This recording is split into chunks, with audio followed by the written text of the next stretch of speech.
Assalamu alaikum students. Today is Friday, 7th May 2021. I am Asim bin Salim and I welcome you all in the science class with a new topic. Students, in the previous lectures we have covered topic 2.1 that was mainly about environment, its biotic and abiotic components. Then we studied about food chain and food web. Today our topic is that how humans impact to the environment. So humans का क्या impact है environment के ऊपर? Either they are positive, there might be some positive impacts as well as some negative impacts. So we are going to study all these impacts that humans are creating in the environment. Okay. So following are the negative effects on the environment. So humans का environment के ऊपर क्या negative effects हैं वो हम study करेंगे, फिर हम positive की तरफ भी जाएंगे. So first thing is pollution. So you all know what pollution is. Pollution is the contamination of the environment by human acts. Pollution is harmful to all living things. It can take many forms: water pollution, air pollution, noise pollution, etc. It causes many health problems in humans, including respiratory disease and different forms of cancer. So pollution is also responsible for destroying various animals, plants, and insects as it destroys their natural habitat. So pollution is mainly caused by human activities. So what kind of pollutions do we have? We have water pollution, we have air pollution, we have noise pollution. How we are polluting these? So we are polluting water by throwing garbage into our canals, into rivers. So that is damaging, and not only damaging to us as a human, but but it also damaging to the water bodies or the habitats of that environment. यानी water में जो animals हैं like fishes हैं, other animals जो आपके पास under water रहते हैं, सो उनके लिए वो डैमेजिंग है if we are polluting water. Also we are polluting water by putting chemicals into the streams, canals, etc. Then air pollution. How we are polluting air? By the burning of fossil fuels. What are fossil fuels? Like petrol, kerosene, oil, diesel. So when fuel is consumed, it releases some gases, toxic materials that are damaging our environment. Mainly they are damaging our ozone layer. Ozone layer we are going to discuss it in detail in the next topic. So air, we are polluting air as well. Then noise pollution, in the sense of by using loudspeakers in societies, in residential areas, then use of horns. Okay, so all these things are creating pollution, so that are damaging to the humans as well as to the other living organisms of that environment, yeah, habitat. Okay. So what is ozone layer? So the ozone depletion layer is the upper portion of the Earth's atmosphere that screens out most of the sun's harmful ultraviolet radiations. So recent research has suggested that industrial air pollutants such as chlorofluorocarbons has damaged the ozone layer by creating a hole in it. Through this hole, damaging UV, yani ultraviolet radiations penetrates mean they come across to the Earth's surface. Increased exposure to this radiation can cause skin cancer in humans, damage crops, and destroy the marine ecology. Marine कहते हैं water life को. Okay. सो ozone layer क्या है? हमारे ऊपर atmosphere में gases की एक लेयर है जो क्या करती है, जो हमारे अर्थ के एनवायरनमेंट को प्रोटेक्ट करके रखती है. So with the passage of time, जब ह्यूमंस फॉसिल फ्यूल्स बर्न करते हैं, चिमनी से धुआं निकलता है, फिर जो इंडस्ट्रीज़ हैं वहाँ से जो फ्यूल बर्न होके वो जो गैसेस, टॉक्सिक गैसेस ऊपर जा रही हैं, वो ओजोन लेयर को डैमेज कर रही है. ओजोन लेयर क्या करती है? वो हमें प्रोटेक्ट करती है सनलाइट की. ठीक है, जो सूरज की रोशनी है, इसके अंदर कुछ रेज हैं, एनर्जी, हाई एनर्जी रेज हैं, हाई वेवलेंथ की रेज हैं. ठीक है, सो वो ऐसी रेज हैं जो हार्मफुल है हमारी बॉडी के लिए. ठीक है, इंसानों के लिए, एनिमल्स के लिए, प्लांट्स के लिए. ठीक है. सो ओजोन लेयर क्या करती है? प्रोटेक्ट करती है ताकि वो उन रेडिएशंस को अर्थ तक पहुंचने नहीं देती. ठीक है. सो जब हम उसको डैमेज कर रहे हैं, तो डैमेज करने से क्या हो रहा है कि जी होल क्रिएट हो रहा है उसके अंदर, जहाँ से क्या हो रहा है कि आपके पास रेडिएशंस आ रही हैं. ठीक है. और वो आके अर्थ के इन्वायरमेंट को डैमेज कर रही हैं। ठीक है, अब ये डैमेज किस तरह कर रही हैं, देखें, एक फॉर एग्जांपल एक होल है, वहाँ से रेडिएशन आई है, तो रेडिएशन जब आके नीचे किसी बॉडी के ऊपर या अर्थ की सरफेस के ऊपर गिरती है तो वहाँ से वो डिफ्लेक्ट होती है, किसी और एंगल पे किसी और तरफ चली जाती हैं, और जब वो वापस उनने बाहर जाना होता है तो वो वापस बाहर नहीं जा सकती, क्योंकि वो आई तो होल से होती हैं, जब वापस जाना होता है तो वो उस वक्त वो ओजोन की साइड पे चली जाती हैं, लेयर वहाँ पे होती है उस वक्त। तो ये क्या होता है, जब ये हाई एनर्जी या हाई वेवलेंथ की आपके पास रेज हैं, जब ये आपके एटमॉस्फेयर में रहती हैं तो उससे क्या होता है, ग्लोबल वार्मिंग, इस तरह का ये टेम्परेचर, आप with the passage of time आप देख रहे हैं कि temperature day by day, year by year increase करता जा रहा है। सो इसकी वजह क्या है कि we are damaging over environment in many ways. Next is deforestation. So deforestation क्या है? Deforestation is the wide spread destruction of the world's forest. So इसमें क्या है कि हम जंगलों को काटा जा रहा है, यानी ट्रीज को काटा जा रहा है। ठीक है, why it is damaging, though we are using them for human benefit, like creating furniture and etc. But how we are damaging our environment with this thing, with deforestation. So plants provide oxygen to the humans, and we provide carbon dioxide to the plants for their food making. So we are interdependent. So when we are damaging our plants, we have a shortage of oxygen. This means we have less air यानी हवाएं कम से कम होंगी। ठीक, तो उससे क्या होगा, हमारा atmosphere will go hotter and hotter, oxygen की शॉर्टेज होती जाएगी। Okay, so that is the disadvantage of this deforestation. So these forests are cut down for the hardwood lumber to clear space for farming, for building settlements, and for grazing animals. The effects of this destruction include a change into the weather patterns, continued buildup of carbon dioxide, a greenhouse gas, and extinction of plants and animals, which will result in the destruction of an entire ecosystem. So deforestation, as I already explained, is damaging our environment in many ways. Okay, so क्या होता है कि weather patterns change हो जाते हैं इसकी वजह से। ठीक, और कार्बन डाइऑक्साइड का बिल्डअप हो जाता है एनवायरनमेंट में ज़्यादा। ठीक है, तो कार्बन डाइऑक्साइड क्या है, जो हम रिलीज करते हैं, और ऑक्सीजन क्या है, जो हमें चाहिए होती है। दिस मीन्स कि ऑक्सीजन की डेफिशिएंसी होगी एनवायरनमेंट के अंदर। So moving on, what next is global warming? So global warming is the rising of average temperature.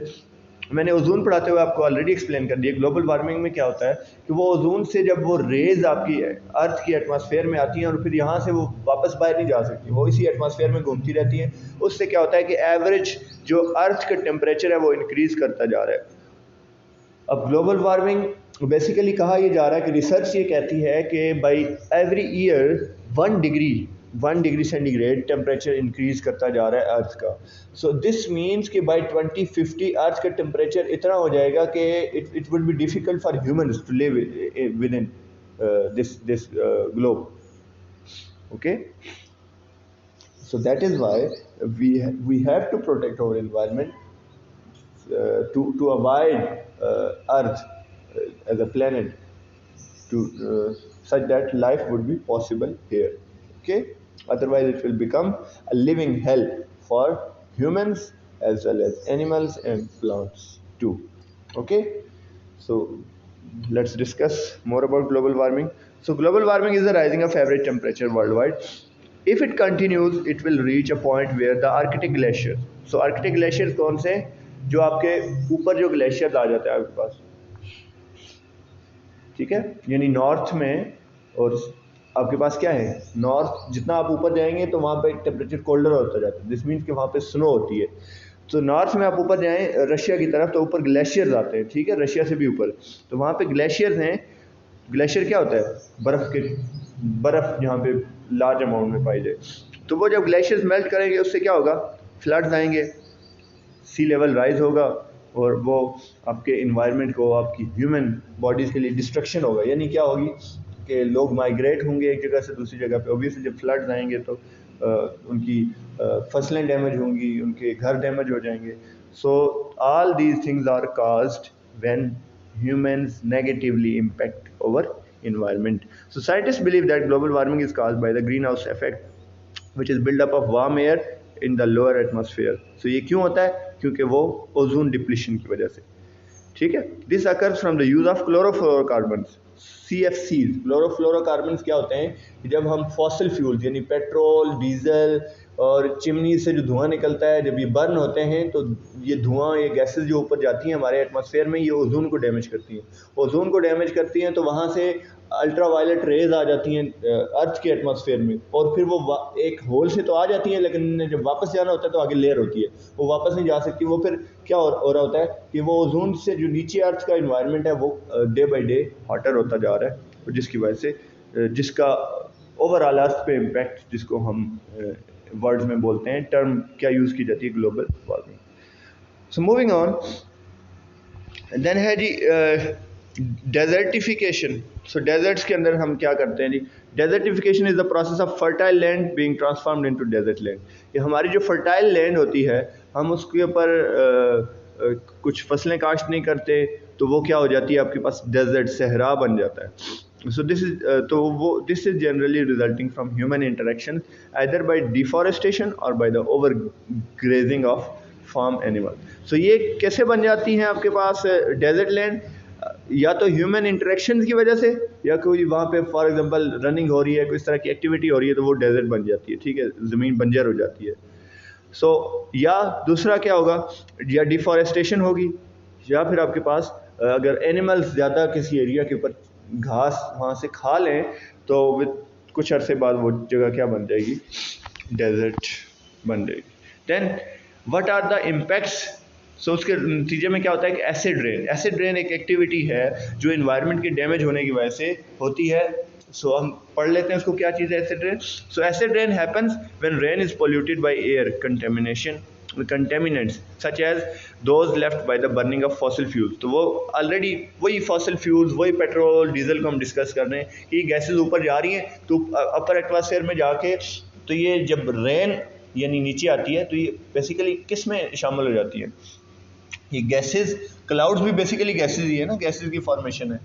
So clouds में शामिल हो जाती हैं ये गैसेज जाके, और जब क्लाउड्स वापस प्रेसिपिटेशन होती है, कंबाइन होते हैं, प्रेसिपिटेशन होती है, बारिश होती है, तो ये केमिकल्स बारिश में शामिल हो जाते हैं. सो वो डैमेजिंग होते हैं ह्यूमन लाइफ के लिए एज वेल एज प्लांट्स और एनिमल्स के लिए, ठीक है. सो वो जो रेन होती है which contains this kind of toxic chemicals, so that rain is known as acid rain. Okay, so acid rain is damaging the farmland, water bodies, and can travel large distances such as distances due to strong winds. तो वो strong wind यानी हवाएं उसको एक जगह से दूसरी जगह तक लेके जाती हैं. Moving on, nuclear power. How nuclear power is damaging? So the use of nuclear power जो है इस वक्त most आप ये कह सकते हैं कि powerful way to generate electricity या एक सोर्स ऑफ एनर्जी जो आपके पास सबसे बेहतरीन है या बेस्ट है वो है न्यूक्लियर. बट उसके जो साइड इफ़ेक्ट्स हैं दैट आर वर्सनिंग, ठीक है, वो हैरान कौन है, वो ऐसे हैं कि डरावने हैं. So the use of nuclear power and the building of nuclear weapons represents a very great threat to the environment. The biggest threat comes from nuclear accidents. तो कुछ न्यूक्लियर एक्सीडेंट्स होते हैं. पिछले अर्से में बेरट के अंदर इंसिडेंट हुआ था. वहाँ पे क्या हुआ था कि वो न्यूक्लियर उनकी जो प्लांट्स थे वो वहाँ पे एक्सप्लोजन हुआ, और उसके नतीजे में बेरट एक पूरा कैपिटल था, आई गेस किस मुल्क का था ये, आपके क्या कहते हैं, मिडिल ईस्ट में आता है. तो उसमें तो वो पूरा बेरट उनका हाफ डैमेज हुआ. बट वहाँ पे फ़ायदा क्या हुआ कि एक तरफ तो क्या कहते हैं रेजिडेंशियल एरिया से, और दूसरी तरफ सी था, तो सी की वजह से वो ज़्यादा डैमेजिंग नहीं हुई. ओके, सो ये न्यूक्लियर एक्सीडेंट्स क्या होते हैं जी? इसकी एक एग्जांपल है कि जी such as the accident of the Chernobyl power plant in Ukraine in 1986. This accident releases large amounts of radiation that not only affected the immediate area but also carried strong winds across many countries in Europe. The effects of this accident have to date been an increase in cancer victims, numerous birth defects, and the destruction of many acres of good land. The other problems with the defects and the destruction of many acres nuclear power is the waste products produced. So जो nuclear power है आपके पास, ये nuclear accidents they are very damaging. हमने पाकिस्तान ने जो अपने nuclear experiments किए थे चागी में किए थे, तो चागी की पहाड़ियों में आप भी आज भी अगर हम जाके देखें तो वहाँ पे कोई ट्रीज़ नहीं है, कोई प्लांट्स नहीं है। और सो इसी तरह जब हिरोशिमा और नागासाकी के ऊपर क्या कहते हैं अमेरिका ने वर्ल्ड वार 2 के अंदर जो न्यूक्लियर वेपन्स, न्यूक्लियर बम्स गिराए थे, तो उसके नतीजे में क्या हुआ था कि ओवर द ईयर्स क्या हुआ, वहाँ पे जो बर्थ्स होती थी वो डिफॉर्मिटी, यानी बच्चों में कोई अपाहिज, कुछ इस तरह के डिफेक्ट्स होते थे उनकी बॉडी के अंदर, ठीक है, बर्थ्स नॉर्मल नहीं होती थी। फिर वहाँ पे घास अभी तक नहीं उगा, ठीक है। तो इस तरह का इन्वायरमेंट डैमेजिंग है क्या चीज़, न्यूक्लियर एक्टिविटीज़, न्यूक्लियर एक्सीडेंट्स, ठीक है। सो क्या होता है बेसिकली न्यूक्लियर में, न्यूक्लियर बेसिकली जब भी अगर न्यूक्लियर बम गिराया जाता है तो उसके नतीजे में बहुत हाई टेम्परेचर की एनर्जी रिलीज़ होती है। ऐसी हाई टेम्परेचर की एनर्जी रिलीज़ होती है कि वो ह्यूमन बॉडी के अंदर हमारी जो बोन्स हैं ये भी मेल्ट हो जाती हैं, इतना हाई टेम्परेचर होता है। So this much amount is damaging. So it also damages water. वो किसी भी आप ये कहें कि non living and living both components are being damaged due to this. So moving on, what are the positive impacts of humans on the environment. So far हमने जो discuss किया अभी तक, that was negative impact. So positive impacts क्या हो सकते हैं जी। Humans are responsible for the introduction of new species of plants from one part of the world to the another. For example, rubber from Amazon basin of Brazil was brought to Malaysia, which is now the world's largest producer of rubber. So by selective breeding, the yields of crops have improved. By domesticating animals, we have protected them from their predators. New breeds of cattle have been developed, which give much higher yields. So positive impacts में हम क्या कर सकते हैं कि हम veg find करेंगे हम कैसे प्रोटेक्ट कर सकते हैं एनवायरनमेंट को। तो हमें डिफॉरेस्टेशन को रोकना होगा, हमें जो हमारी लैंड्स, जो डेजर्टिफिकेशन जहाँ पे हो रही है उस चीज़ को अवॉइड करना होगा, ठीक है। फिर हमें ये जो फॉसिल फ्यूल्स को कम से कम यूज़ करना होगा। सो इसी फॉसिल फ्यूल से बचने के लिए, ये इसके जो इम्पैक्ट्स हैं उतने डैमेजिंग हैं, इस चीज़ से बचने के लिए इस वक्त जो काम हो रहा है वो रिन्यूएबल एनर्जी की तरफ लोग जा रहे हैं। यानी लोग अब एनर्जी की जितनी भी रिक्वायरमेंट्स हैं वो सोलर से पूरी करना चाहते हैं, सोलर क्योंकि डैमेजिंग नहीं है। So what are the ways to protect the environment. There are 3 main ways, that is reduce, reuse and recycle. Okay, so reduce में क्या होता है कि फॉसिल फ्यूल्स हैं या जो जितने भी आपके पास सोर्सेज हैं जो इन्वायरमेंट को डैमेज कर रहे हैं उनको आप रिड्यूस कर दें, ठीक है, उनको कम कर दें। वेस्ट जो आप या पोल्यूशन काज कर रहे हैं उस चीज़ को रोकें। देन आपके पास रीयूज़ में क्या होता है कि आप नई चीज़ें, आप चीज़ों को वेस्ट ना करें, उनको रीयूज़ के लिए, उनको किसी और पर्पज़ के लिए यूज़ करते हैं। लाइक प्लास्टिक, जैसे कि इन्वायरमेंट में कितनी डैमेजिंग है, तो प्लास्टिक के डिफरेंट यूजेस हैं। क्या कि प्लास्टिक एक ऐसी चीज़ है कि उसको अगर आप थ्रो कर दें, इवन कि आप उसको बरी कर दें ज़मीन के अंदर, तो वो ओवर द ईयर्स अगर आप उसके बाद उसको दोबारा निकाल के देखेंगे, वो प्लास्टिक एज इट इज़ वहाँ पर रहेगी। बाकी कोई इंग्रेडिएंट होगा, बाकी कोई मटेरियल होगा, उसको आप फेंक दें तो वो क्या होता है, वो गल सड़ के डिकम्पोजर उसको डैमेज करके वो उसको साइल की फर्टिलिटी में उसको शामिल कर देते हैं, या गैसेस बने तो वो इन्वायरमेंट में चली जाती हैं। But plastic is very much damaging. So plastic को, कंटेनर्स को हम रीयूज़ कर सकते हैं, for example to become food storage. Paper can become wrapping paper. There are many ways in which we can reuse things, like reuse envelopes by placing a new label over the old address. So designate a box for scrap paper and use it for printing all drafts or unofficial documents.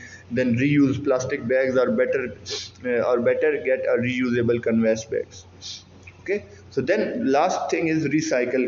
There are 3 main ways, that was reduce, reuse and recycle. So recycle में क्या है, wrap presents in gifts bags. Once you tear the wrapping paper of a holiday gift, it ends up in the recycle bin, but gift bags can be used over and over again. Production of recycled paper uses only half the water and 3/4 of the energy than new paper.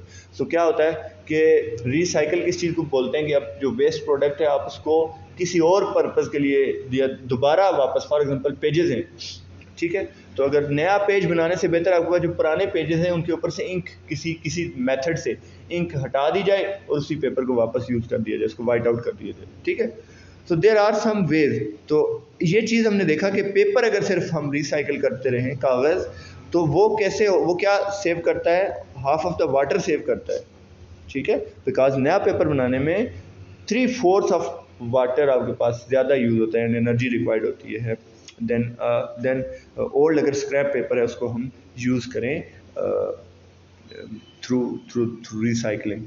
Okay, so students, that's all from today, and here we are ending our unit number 2, and our syllabus for first midterm exam is ending up here. From next week, after Eid holidays, you will start getting revision plans. So keep in touch, keep on memorizing and following the revision plan as instructed in the WhatsApp groups, so such that when you will come for the physical classes, you must be prepared for the exam. Okay, so students, that's it from today. Hopefully you guys have learned. Read out these topics thoroughly. They are simple, but they are related to our environment. So thank you for joining. That's all from today. Allah Hafiz.